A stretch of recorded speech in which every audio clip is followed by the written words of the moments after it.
Uno podría pensar, si sigue una línea de pensamiento central, que no hubo una literatura postdictadura, por ejemplo, o que después de amigos entrañables, que ya no teníamos, como Juan José Saer, un gran escritor, no hay grandes escritores en la Argentina.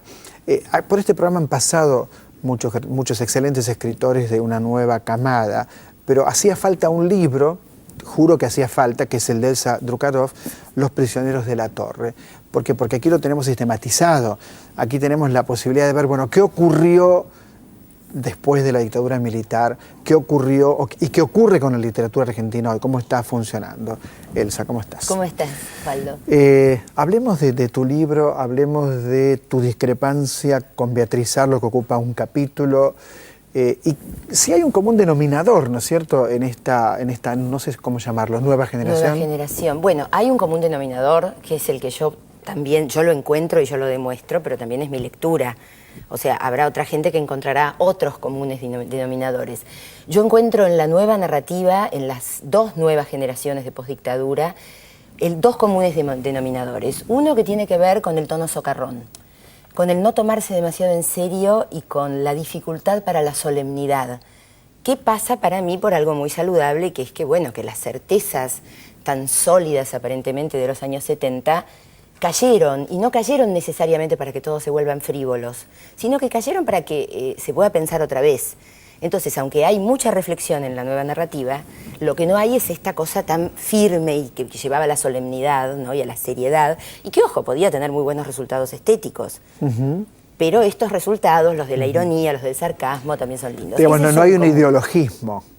No hay un ideologismo, pero sí hay ideologías y sí hay reflexión ideológica y política, pero no desde esa cosa de yo sé lo que este país necesita, yo sé de verdad qué es lo que tendría que pasar, sino más bien yo registro las injusticias, registro los problemas y me pregunto.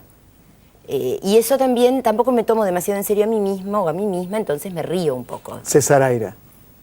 Sí y no. César Aira desde el final de la solemnidad. El otro día me reía con un supermercado chino, no me acuerdo en qué novela, me mataba de risa con Aira. Claro, bueno, Aira tiene eso. Aira tiene eso, pero a mí Aira no me gusta porque me parece un poco banal. Me parece que detrás de eso hay muy poco desgarramiento, muy poca angustia. Yo creo que las nuevas generaciones no se pueden leer sin César Aira.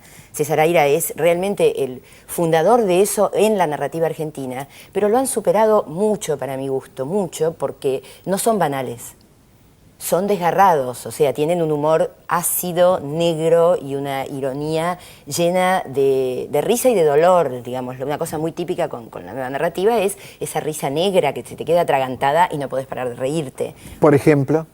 Y, por ejemplo, no sé, Entre hombres de Mayori, un grandísimo policial negro, algunos momentos de cuentos de Mariana Enríquez, que uno no puede dejar de decir cómo se le ocurre algo tan perverso y se empieza a reír y al mismo tiempo tienen una angustia y tienen un juicio sobre la sociedad en la que están. Esto para dar, bueno, o Fernanda García Lao, todas las novelas de Fernanda García Lao que son estupendas, la propia Patricia Suárez, bueno, el propio Casas. Fabián Casas también hay una Washington mirada. Cucurto. En Washington Cucurto también, sí. Washington Cucurto a mí me gusta mucho como poeta. Yo hablo bastante de Washington Cucurto. Sí, leí el libro y por eso lo nombré, ¿no? Sí, a mí me interesa muchísimo como poeta. En su narrativa me parece que lo más maravilloso de su narrativa ya estaba en su poesía.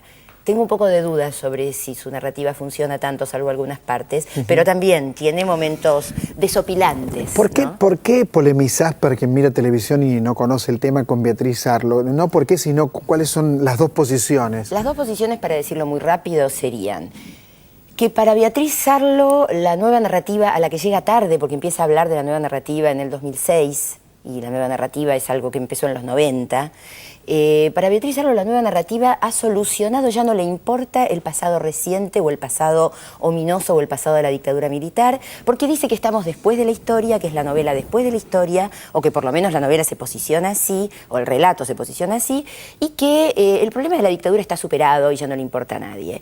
Yo puedo demostrar, y eso es la otra constante de la nueva narrativa que yo muestro en mi trabajo, hasta qué punto el trauma por los desaparecidos y el trauma, por el quiebre de la transmisión generacional respecto de lo que pasó y y la represión, ¿hasta qué punto eso funda la nueva narrativa? La nueva narrativa está atravesada, por ejemplo, por fantasmas. Hay muchísima presencia del terror, de lo fantasmagórico, de los espectros, y esto tiene que ver con dos generaciones que se criaron sin verdad y sin justicia. O sea, a lo mejor esto se empieza a revertir, están pasando cosas que permiten pensar que a lo mejor esto cambia, pero es muy notable la recurrencia, la repetición de figuras en la nueva narrativa que por ahí ni siquiera hablan de política, pero aparecen dos jóvenes donde uno está muerto, o dos hermanas donde una no está, o está muerta o no se sabe, y a veces ni aparece la política, pero es como que con ese fantasma se vive. Uno lee la nueva narrativa y tiene la sensación de personajes que caminan entre siluetas, ¿no? O el problema de la culpa, están atravesados por la culpa. Ahora es distinto el 80 y los 90, ¿no? Porque los 90 tienen una frivolidad descomunal sobre, es mi opinión, ¿no? A partir del menemismo, y los 80 tienen la carga del redescubrimiento del país en algún punto a partir del 83 y también de la decepción. Lo que pasa es que los escritores interesantes y talentosos de los 90, los escritores y las escritoras que valen la pena, esa frivolidad la ven con un dolor muy fuerte. Vos agarrás, por ejemplo, bueno, no quiero citar siempre a los mismos porque ahí hay 150 escritores. Sí, has leído 300 textos para hacer el libro. Leí más de 300. Más de 300. En total trabajé con 500 libros, más o menos. Pero no trabajé sola. O sea, tuve alguna gente que está nombrada y agradecida. Buena vista. Juventud y buena vista. Me ha arruinado la vista. 500 textos es mucho. ¿Qué me decías? No, que mucha gente, digamos, no mucha gente, pero tuve un equipito de informantes que también leyeron, habrán leído 150 de esos textos y me decían esto, lee esto, concéntrate en esto, no. O sea, me ayudaron a desbrozar y a elegir. El corpus finalmente elegido, que sí leí todo completo. Son unos 150 autores. Vos decís que en los 90 se refleja la frivolidad con dolor. Claro. Y en los 80 es la decepción y a la vez... Sí, en los 90 también hay mucha decepción. Hay mucha decepción. En los 90 también. Lo que pasa es que hay un estado de hecho de la decepción.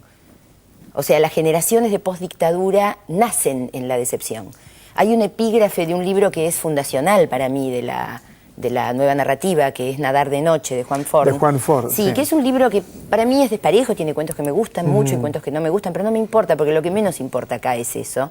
Ese libro lo que tiene de muy interesante, entre otras cosas, es cómo plantea la decepción no como algo que se adquiere en la vida, sino como algo que es un piso de hecho. O sea, así como venimos del vientre de nuestra madre, venimos decepcionados. Esa es una actitud vital.